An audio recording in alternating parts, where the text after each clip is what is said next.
Vous êtes bien sur Radio Off Basket, la radio qui vous parle de NBA, la radio qui vous écoute. Basketball, c'est mieux à la radio. Je suis pas ton ennemi. J'espère que tu quitteras ton équipe pour venir avec nous. Et qui tu es? Je vais être ton adversaire. Dans 2 jours, on sera adversaire. Pour un match de championnat. Ah, c'est cool. Ravi de te rencontrer. Je t'ai bien observé. Tu tires très bien, même quand tu es loin. Bah, toujours dans le mille. Mais ta faiblesse, c'est que tu te laisses distraire. Là, tu manques le panier. Vous êtes bien sur Radio Off Basket, la radio qui vous parle de NBA, la radio qui vous écoute. Basketball, c'est mieux à la radio.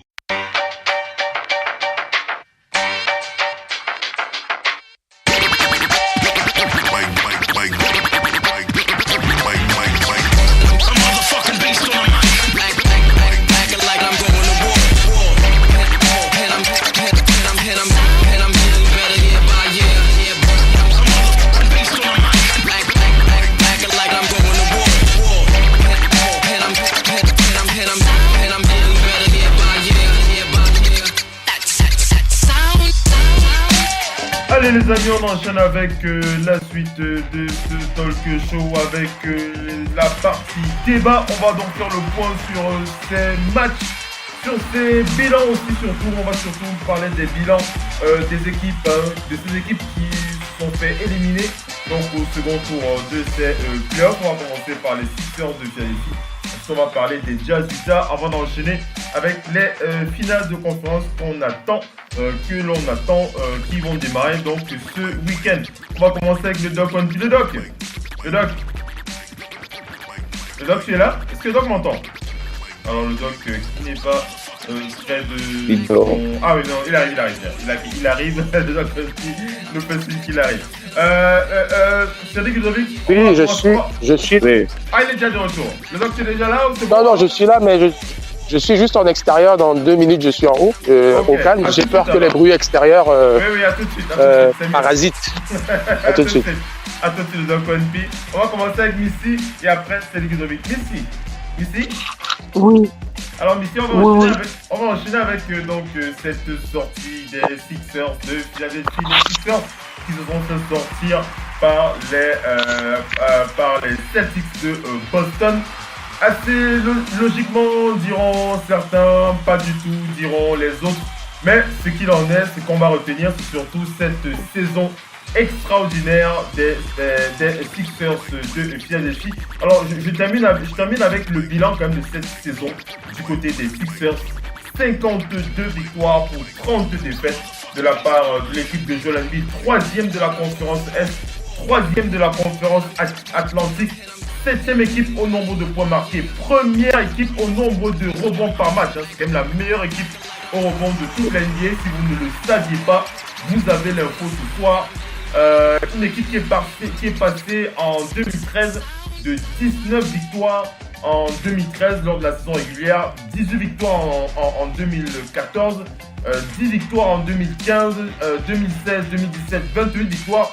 Et la saison dernière, cette saison, 52 victoires et une série de victoires remportées avec, grâce à la bande de Joel Embiid de Process. Mais ici, on va pas, je crois que les Sixers n'ont rien ils n'ont pas de, ils n'ont pas à s'en vouloir, ils ont fait une saison quand même extraordinaire. Oui, les Sixers peuvent avoir des regrets sur ces playoffs. Mais ce qui leur a manqué, c'est l'expérience des playoffs. Rendez-vous compte qu'il y a eu 5 matchs, ils perdent 4-1, mais ça ne dit pas grand-chose. Du fait que les Sixers ont été proches, il n'y a qu'un point de différence dans tous ces matchs quand on fait le cumul et tout ça.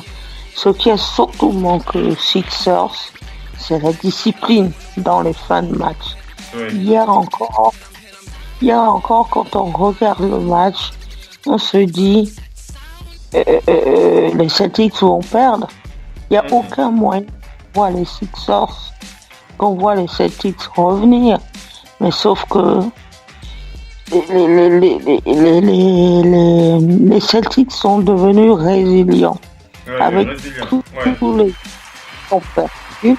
Les Celtics, ce qui est bien avec cette équipe, c'est qu'ils marchent en rang serré et ils sont finalement dans l'esprit de Boston. C'est le vieil esprit de Boston qu'on voit là. Depuis la création de Boston, Boston n'a jamais eu recours à l'homme providentiel.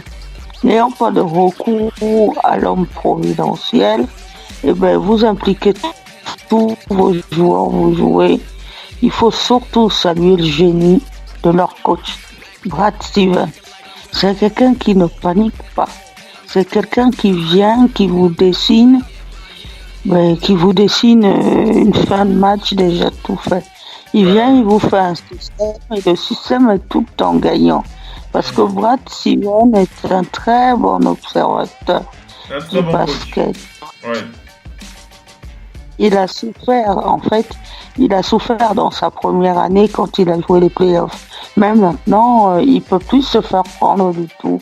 Dans tout ça, c'est surtout que il voit chacun de ses joueurs de la même manière et motive tout le monde. Mais il y a juste quelque chose à dire. Marcus, il est vraiment smart. Il porte bien son nom. C'est-à-dire que ce gamin, il est en confiance dans la bagarre. Et quand vous avez un joueur comme ça, les Warriors l'ont avec Draymond Green, les Celtics l'ont avec Marcus Smart. Et puis, ce qui a perdu les gens, par rapport au fait que les gens voyaient les Sixers gagner contre les Celtics. C'est aujourd'hui qu'il y a les réseaux sociaux et tout ça. Donc, quand vous faites une série de victoires, tout le monde bavarde. Mais n'oublions pas que sur la saison régulière, les Celtics ont gagné 3 victoires à 1. Bien sûr. Donc, et puis pourquoi la différence avec la série de Milwaukee, qui elle est allée en 7 matchs, c'est parce qu'ils avaient un très bon shooter qui s'appelait Chris Middleton. Chris Middleton est extrêmement bon. Là, ce qu'ils ont fait, les Celtics, c'est qu'ils ont frustré J.J. Redick. En Bib, ils ne pouvaient pas tellement y toucher, mais ils ont bien défendu sur lui. En Bib, n'ayant pas l'expérience des playoffs, a perdu quelques ballons et il a été mauvais. Dans cette fin de match hier, quand il a ce ballon, il prend 3 rebonds, mais ça tombe pas dedans. C'est problématique. Alors, il va falloir qu'il travaille un peu plus sur ça. Son talent est réel. Il n'est pas encore... Vas-y, pose la conclusion, puis on va faire réagir Cédric aussi avant d'enchaîner. Vas-y. Donc, concernant Celtics. Il faut dire aussi qu'il faut féliciter cette équipe, mais je pense qu'elle aurait été un peu plus meilleure. Et puis, ce qu'il y a aussi, c'est que Brett Brown a été surclassé dans les fins de match par Brad Stevens. Parce que comment ça, il ne prévoit pas le temps mort de la fin de match. C'était compliqué pour lui. Pas le temps mort.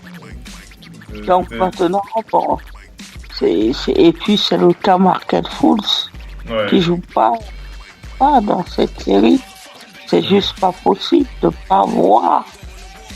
Il aurait fallu. C'est vrai que Markel Fultz, il a quand même cette capacité à être ce joueur qui aurait un peu plus de possibilités à créer son propre shoot. On sait qu'ils ont beaucoup de difficultés. Les Sixers, pour répondre face aux Celtics. Faisons réagir Cédric et après tu pourras enchaîner si tu veux dire d'autres choses. Cédric, vas-y alors. Oui, Phil. Elle termine et après tu prends. Vas-y. Oui, autre chose, c'est l'entrée tardive de TJ McConnell dans cette série. Voilà. C'est vrai qu'il a une entrée assez tardive. TJ McConnell, comment est-ce que tu vois alors le bilan de saison de cette équipe? Et si tu veux bien entendu parler des blocs, il n'y a pas de souci. Cédric Ludovic, les Sixers, ils t'ont impressionné, ils t'ont surpris. Non mais Missy, je comprends ce que tu dis, tu as raison, mais comme moi je dis, bon, le bilan des Sixers, c'est dommage. En même temps, c'est un accomplissement. Oui. Ouais, c'est un véritable accomplissement parce que tu viens de donner les statistiques. En 2013, ils font 18 victoires. En 2015, ils sont passés d'une dizaine de matchs à 52 matchs. De 52 victoires, pardon. Une dizaine de victoires à 52 victoires. Ils arrivent en play-off avec un bilan de, je crois, 19 victoires consécutives, un truc comme ça. Ouais. Dans une division pas mal serrée, on peut le dire. Les derniers matchs étaient pas mal serrés. Ils arrivent quand même avec un avantage du terrain. Des gars qu'on n'attendait même pas en play-off.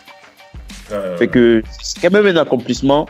C'est dommage, c'est pas un petit peu venir me dire le contraire ici. Déjà que hier, je disais tantôt, quand le match est fini, il a même pas eu le temps de saluer les gars.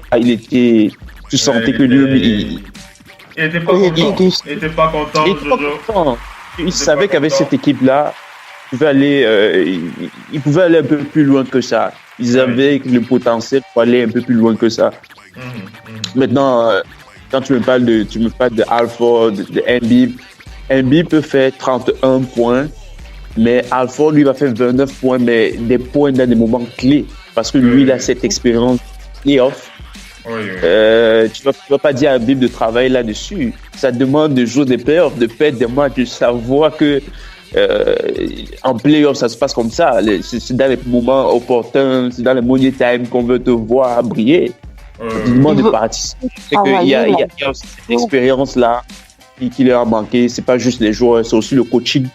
Le coaching que j'ai beaucoup déploré parce que à un moment, je me suis dit, OK, le coach, dans sa tête, c'était juste que il avait sa feuille de route. C'était juste prouver aux gens que avec cette petite... Tu es déçu par le manque d'ajustement de ce coach. Très déçu. Et il n'a pas pu step up, comme le dit souvent. Il n'a pas pu apporter des variables au jeu. Contrairement au coach de Celtics. Les 3-0, des matchs où il pouvait prendre, comme le match 3 à la maison, je crois que c'était le match 3 à la maison, c'était des matchs qu'il pouvait prendre, mais tu vois des sorties de balles hasardeuses, il prend pas des temps forts, tu te dis, mais le gars, il n'a pas de technique, tu vois. En plus, c'est aussi sa première saison de playoff. Tu comprends que entre les playoffs et la saison régulière, il y a une grosse différence. Il y a une très grosse différence. Tu vois, les équipes qui sont expérimentées, au fur et à mesure que les séries avancent, tu vois, ils s'adaptent et tout, mais ils sont restés carrément, les Sixers sont restés carrément dans la saison régulière. Le coach n'a pas apporté une autre variable. C'est ça qui était dommage. Oui. Vas-y, conclue avant de réagir le doc. Vas-y. C'est quand même un accomplissement. Ouais, c'est quand même un accomplissement. Un bel accomplissement de la part des Sixers de Philadelphie. Le doc, on fait. Le doc. Oui, je suis là.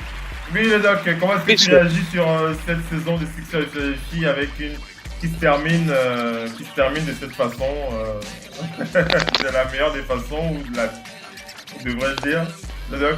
Oui, en fait, elle se termine dans la globalité, c'était bien. Ils ont atteint leur objectif, ils ont traversé un premier tour. Ouais. Mais dans le potentiel, ça laisse un petit goût amer. Ça leur laisse, surtout eux, parce que on le disait, ils avaient faim, et ils ont vu qu'ils pouvaient. Ils ont vu qu'ils pouvaient. Je veux dire, outre cette surprise de voir les Cavs avoir été métamorphosés ainsi et de voir les Raptors être tombés si bas, pour les Sixers pouvaient se dire aussi qu'en passant Boston, ils peuvent voir cette finale NBA. C'était tellement équilibré dans cette conférence qu'à un moment donné, tout le monde... on a vu que le premier qui faisait office d'ogre, entre guillemets, en fin de saison régulière, n'était pas à son niveau. Donc tout le monde pouvait espérer. C'est bien chaton. On a vu, et donc les Sixers, je pense que la façon dont ils perdent les matchs, comme beaucoup d'analystes se disaient, hier on pouvait être à 3-1 dans le sens inverse pour les Sixers, ce match. On pouvait l'être. Il y a un match, ils mènent de 22 points, il y a deux matchs qu'ils perdent dans le money time. Et de quelle façon? Parce que normalement, la semaine dernière, quand on en parlait, tu te rappelles, c'était à leur tour de partir gagner les deux matchs chez eux. C'était 2 matchs à Boston, c'était dans la logique des playoffs. Maintenant, c'était à eux de protéger leur parquet. Ils l'ont fait que de moitié parce que le match qu'ils perdent, le Game 3, jamais ils doivent le perdre. Jamais ils doivent perdre ce game. Normalement, hier, ils devaient revenir à 2 partout. Et encore dans le money time, sur une dernière possession, ils sont éliminés. Alors, une fois de plus, sur une dernière possession. C'est pour ça que Boston ne leur est pas supérieur. Boston avait juste ce petit truc que eux ils n'ont pas. Soit le coach, comme certains le disent, soit le joueur. Pour moi, c'est même pas l'expérience, mais Boston a le coach, le public, ça on le sait depuis. Mais il y a le joueur qui est Marcus Smart, qui était blessé, qui pour moi change toute cette série. Parce que Boston est aussi jeune que mais Marcus Smart, pour moi, c'est l'ingrédient que les Sixers n'ont pas. C'est l'ingrédient, le petit ingrédient que les Sixers n'ont pas. On pourra beau me parler de Tatum qui a step up par rapport à Ben Simmons.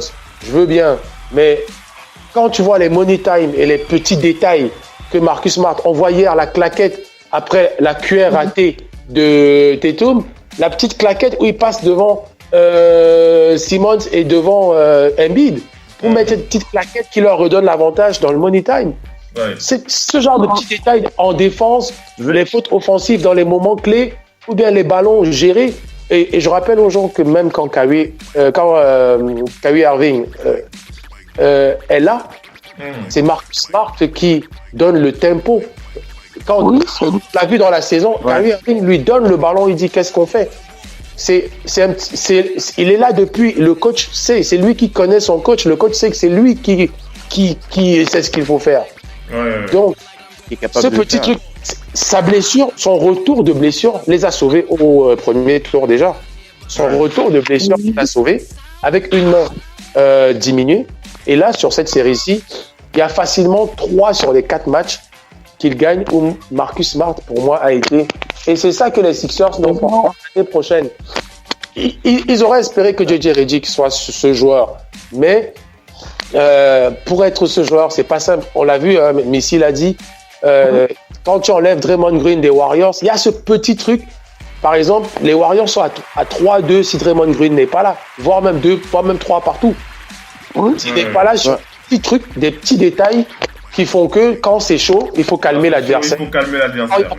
Il prend le ballon et la petite action, mais la petite défense décisive, on l'a vu par trop de fois dans ces playoffs.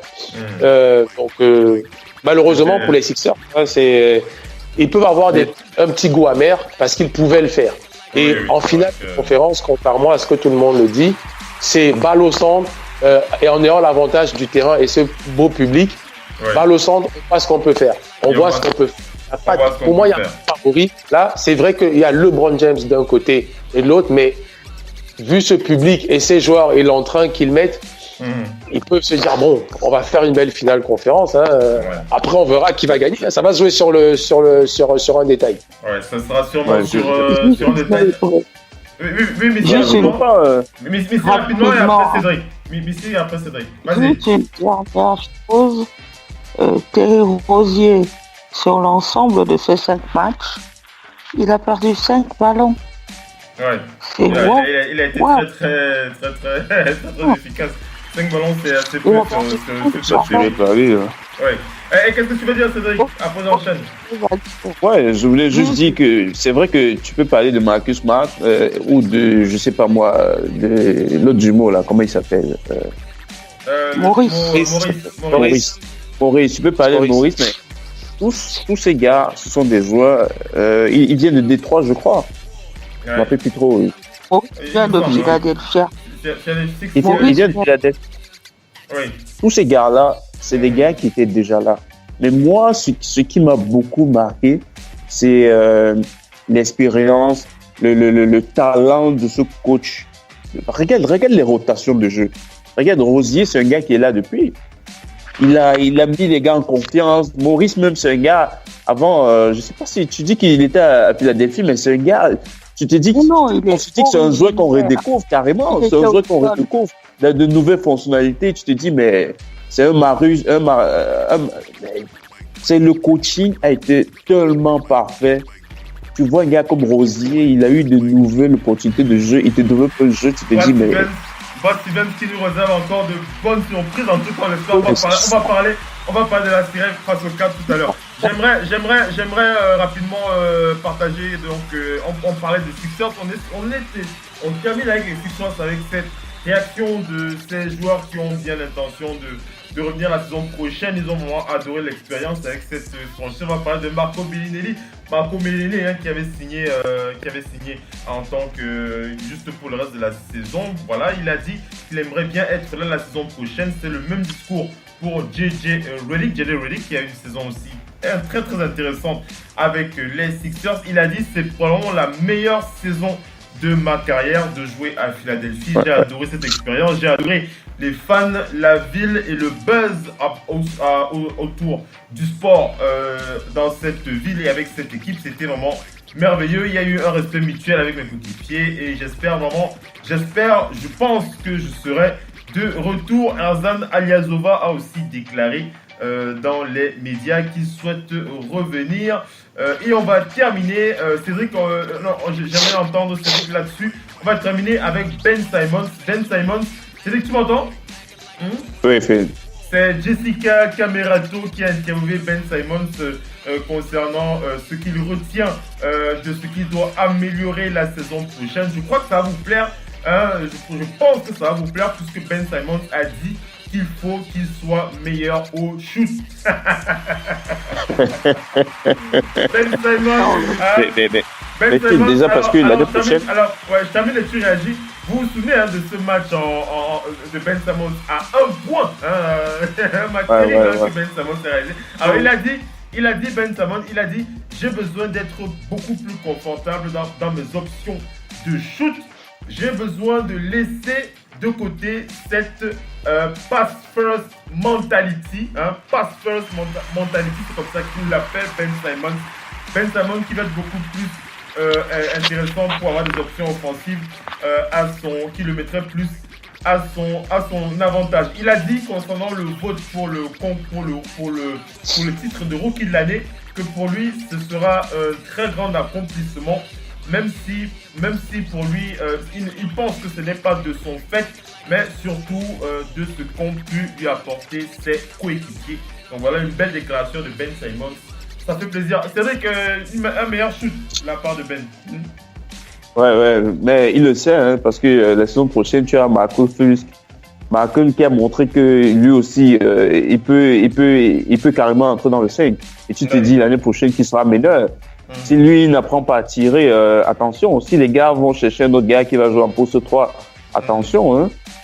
Il peut carrément, avec un bon coach charismatique, il peut même jouer au banc. Parce qu'on l'a vu sur... Je pense pas que c'est un joueur qu'on puisse mettre au banc quand même. Il a quand même d'autres qualités où il s'impose quand même terriblement.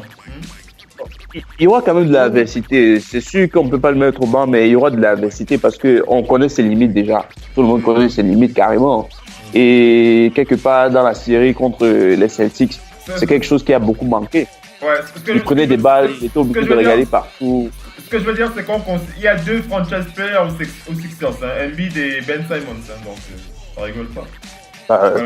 Quelque part, il est obligé, il sait qu'il est obligé. Tu peux pas être un joueur aussi attendu et être aussi mauvais au tir. Il le sait. C'est pour ça que... Il l'a dit. C'est un peu évident. Vas-y, Missy, après j'enchaîne, vas-y.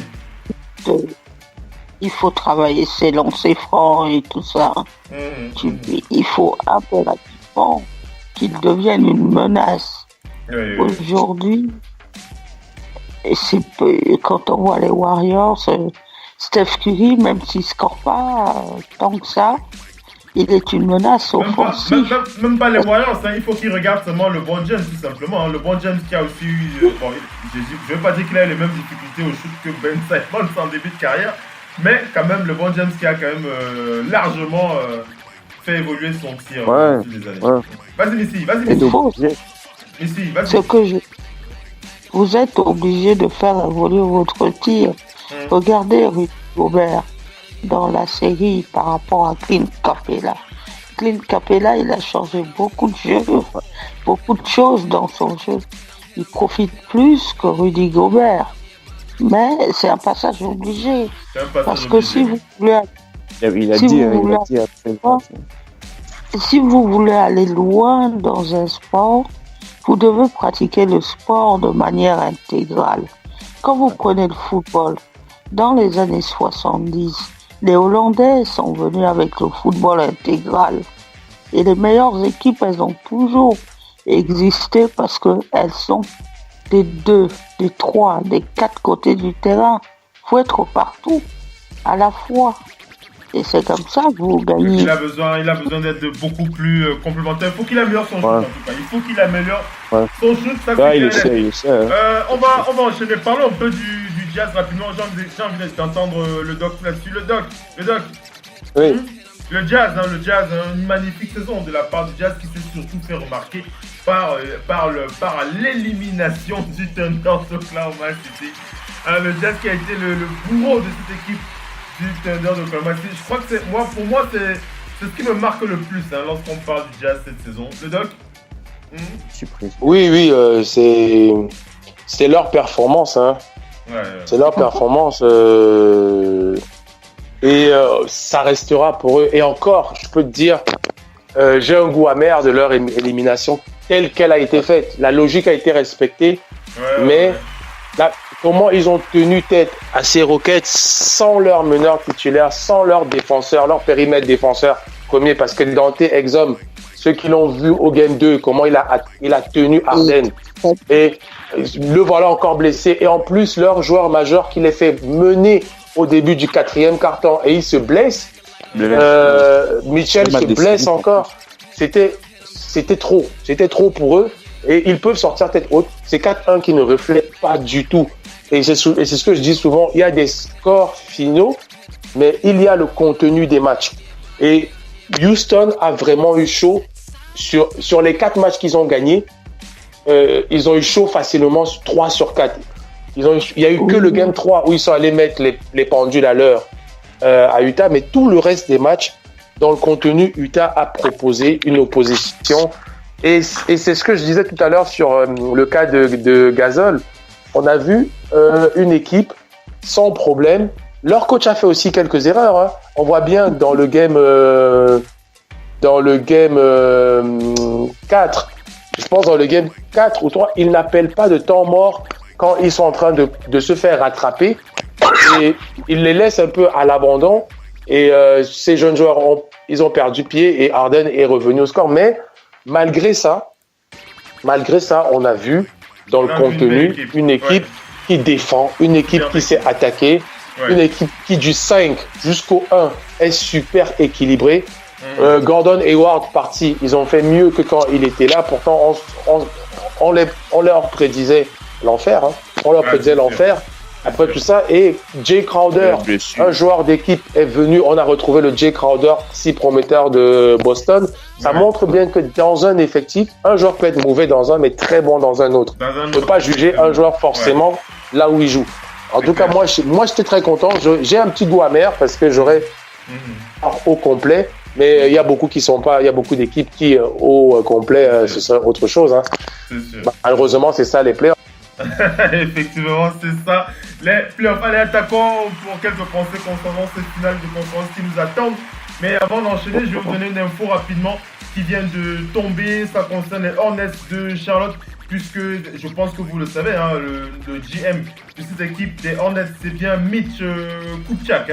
Mitch Kupchak qui est le general manager des Hornets de Charlotte. Il a annoncé la nomination du head coach des Charlotte Hornets. Il s'appelle James Borrego. Qui est le nouveau head coach des Hornets de Charlotte. La nouvelle vient tout juste de tomber. Alors pour ceux qui ne le connaîtraient pas, ce James Borrego est un homme de 40 ans qui a passé 3 saisons, les 3 dernières saisons en tant qu'assistant coach du côté des des Spurs de San Antonio, pardon. Donc c'est un assistant de Greg Popovich. Hein. Donc on va dire que lorsque vous passez entre les mains de Greg Popovich, vous connaissez un petit peu au basket. Donc voilà, James Borrego qui est le nouveau head coach. On rappelle, il était assistant coach du côté des Spurs de San Antonio où il a passé 3 saisons. C'est lui, le nouveau head coach des Hornets de Charlotte, on va passer rapidement à cette notre pensée concernant les Warriors face aux Rockets de Houston. Cédric, Oui, Phil. est-ce que ce n'est pas pour toi la véritable finale NBA, les Rockets face aux Warriors de Golden State? Oui. Non, mais Phil, c'est pas comme si je regardais au tennis, hein. Celui qui va te dire que c'est pas ça.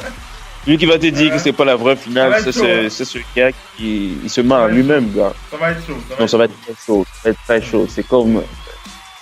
On a prédit il y a de cela 6 mois déjà, mais.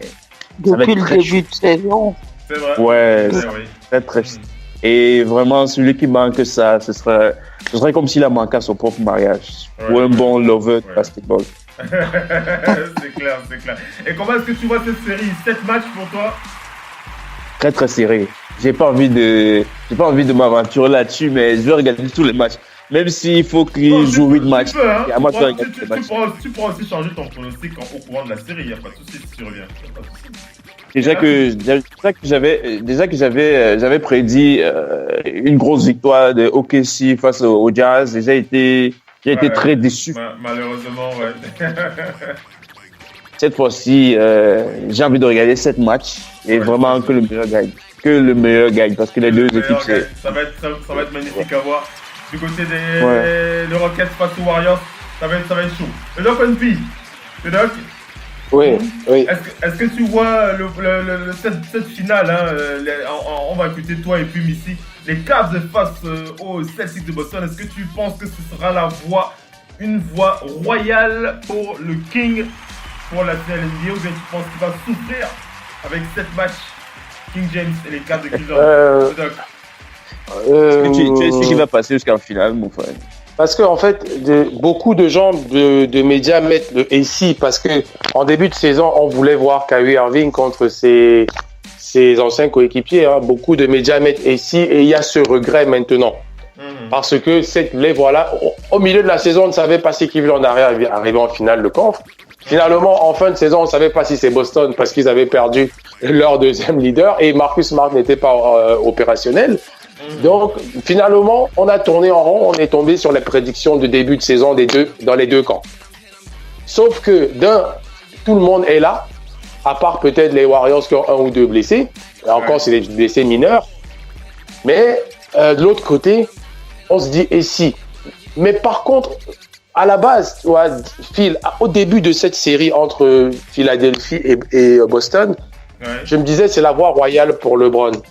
Mais, Philadelphie, donc les Sixers, les Celtics, après avoir souffert contre les Bucks, c'est ça qui me dérangeait un peu parce que pour moi, ils devaient pas souffrir contre les Bucks, et ça montrait qu'il manquait des joueurs. Leur souffrance contre les Bucks montrait vraiment qu'il leur manquait des joueurs. Sinon, ils balaient les Bucks 4-1.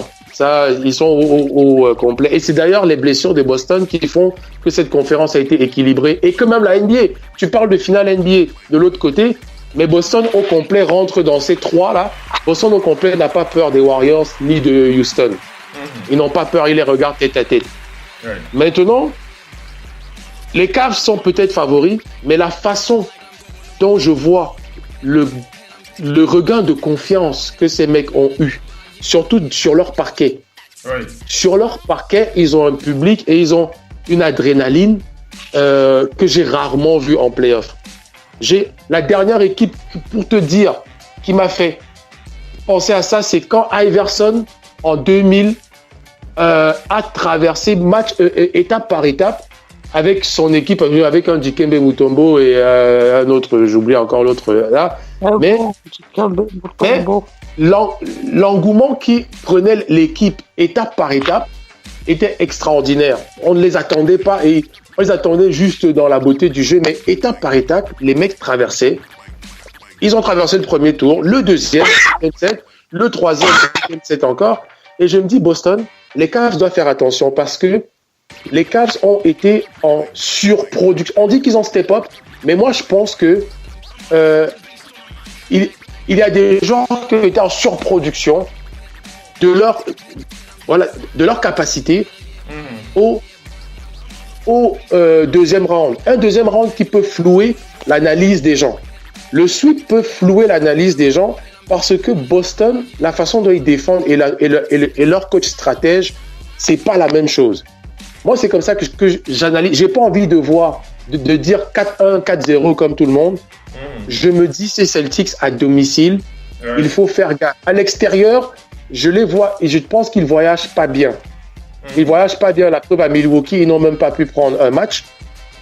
Et que là, même les Sixers leur ont donné le seul match qu'ils ont pris à l'extérieur.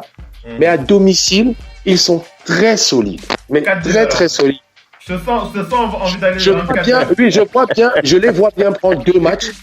Et attention, il ne faudrait pas que sur cette série, les match-up, parce qu'on a vu Jojo Embiid était fatigué parce qu'il s'est coltiné et Dieu sait que Monroe n'était pas encore dans le turnover.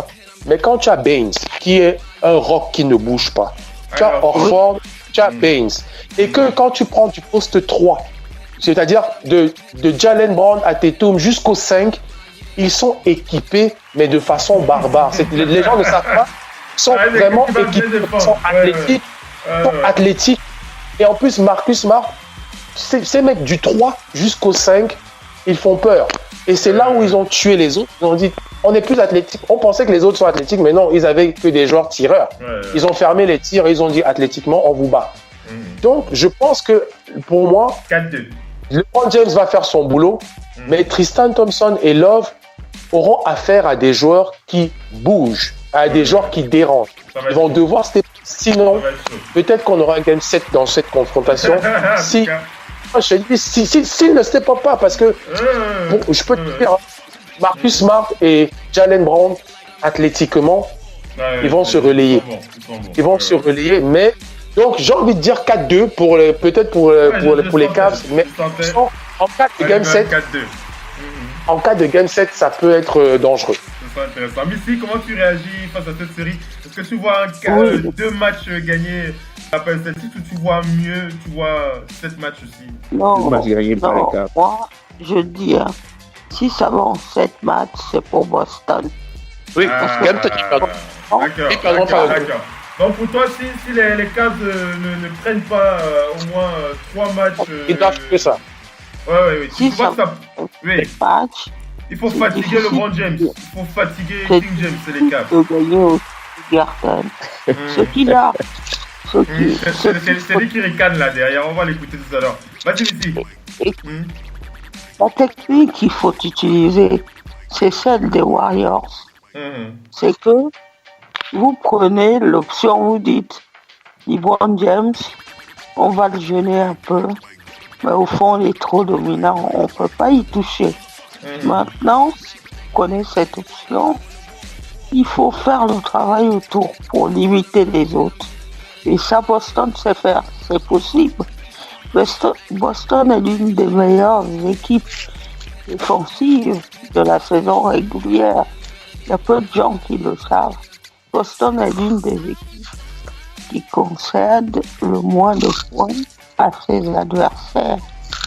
Donc, partant de là... Mais ils doivent jouer sur cet atout défensif, c'est ce que tu veux dire, pour fatiguer un peu les Cavs et les pousser à 7 matchs. Oui. Ils doivent, de toute façon, là où on voit par exemple un Kyle Korver qui peut mettre des tirs, il va être rapidement bloqué par la défense de Celtics. Il va Alors, Missy, écoute un peu Cédric Devic et tu réagis rapidement. Cédric, qu'est-ce que tu veux dire? Parce que tu ricanes bien là depuis.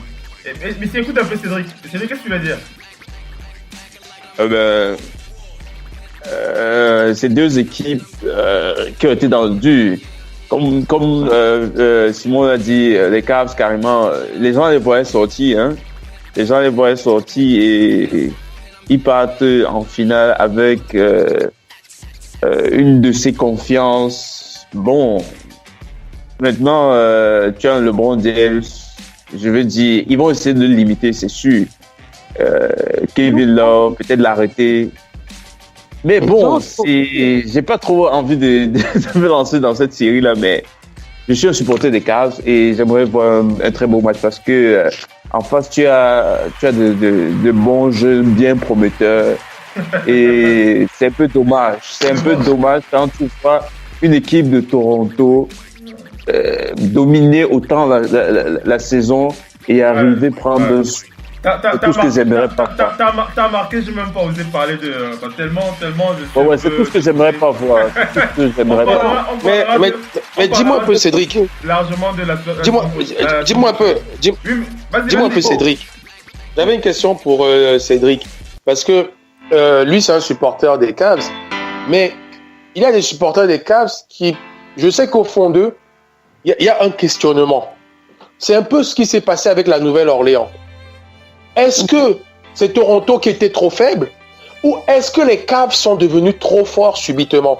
C'est la question qui fait que actuellement, beaucoup qui pronostiquent la finale contre Boston, déjà que Boston, dans leur façon de jouer tactiquement, est plus fort que Indiana selon moi. Même sans Kyrie Irving, ils sont pour moi tactiquement plus forts que Indiana qui a poussé les Cavs au Game 7. Mais on sait que les Cavs, en gagnant, soit ils ont step up, ils ont augmenté leur niveau de façon Dragon Ball Z contre Toronto, soit l'analyse peut vous flouer et on peut être surpris. Donc c'est ça que je dis, est-ce que lui, en tant que objectivement, c'est pas comme s'ils ont étalé l'un des meilleurs jeux NBA qu'on avait jamais vu. Ils ont battu. Toronto s'est fait battre psychologiquement. C'est quand même 3 années. Tu vois, même au dernier match, tu vois DeRozan qui va prendre une faute. C'est psychologiquement, comme au pays, là, tu vois un papa qui fesse son enfant. L'enfant sait carrément qu'il va jamais parler pour son papa. C'est psychologique. Quelque part, je racontais à un gars aujourd'hui que DeRozan, carrément, il doit quitter cette équipe-là. C'est psychologique. Dès qu'il voit LeBron James, c'est comme si. Ils ont été abattus dans le mental. C'est pas un jeu. Les Cavs n'ont pas développé. On aura l'occasion de revenir dessus. En tout cas, on aura l'occasion de revenir dessus. Si vous l'avez remarqué. Oui, mais si tu vas réagir, on aura l'occasion de revenir dessus parce que j'ai voulu garder une page aux Raptors. Ce sera pour la semaine prochaine. On va laisser réagir Missy et après on va clôturer le show. Vas-y, Missy. Juste une chose, hein. Tu sais, quand les Warriors perdent, je prends pour parler par rapport au Celtics et tout ça. Quand les Warriors perdent lamentablement ce fameux match-là, Damon Green, il dort pas, il est sur les réseaux. À 4h du matin, il envoie un message à Keddy, il lui dit il faut prendre la relève. Il faut prendre la relève. Ça veut dire que les Raptors ont fait des réunions pour se dire il faut partager la balle. Mais ça, en play-off, ça ne marche pas. Il faut qu'à un moment donné, le leader doit toujours vous porter. Et c'est l'absence. Et c'est l'absence. Et par rapport à ça, je veux dire que c'est sur ça que les Cavs ont battu Toronto. Ouais, parce qu'ils avaient un vrai leader autour d'eux. Ils avaient un vrai leader, ce qui manquait aux Raptors. Tu sais, ça qui me portait limite. On aura l'occasion de revenir vraiment sur les Raptors de Toronto. Je précise qu'on va avoir une grosse page pour eux la semaine prochaine, mais c'est obligé de vous couper. On arrive à la fin de ce talk show. Les amis, on arrive à la fin de ce talk show. On va remercier tous les panélistes qui sont présents ce soir. Missy, nous doit une soirée. Oui, je vous dois une soirée. Merci Missy d'avoir été connecté à nous ce soir. On va se dire à la semaine prochaine pour la prochaine talk show. Et donc oui. Ils sont obligés de couper. On est à la fin de ce talk show. On va se dire à la semaine prochaine. Merci Missy, merci Don Confi. Cédric du côté du Canada, on va se rattraper mardi. Merci à vous. Un gros débat sur les Raptors de Toronto. Missy, passe une bonne fin de semaine. Hein. On va bien regarder les matchs. Bonne semaine à tous. On va enchaîner avec tout ça mardi. Ciao les amis. Merci Missy. Merci Doc. Merci Cédric. Et on vous donne rendez-vous mardi prochain avec The Big NBA Show. Et en fin de semaine avec le podcast Total Africa NBA avec Oncle NBA. Ciao les amis, bye bye. Ciao.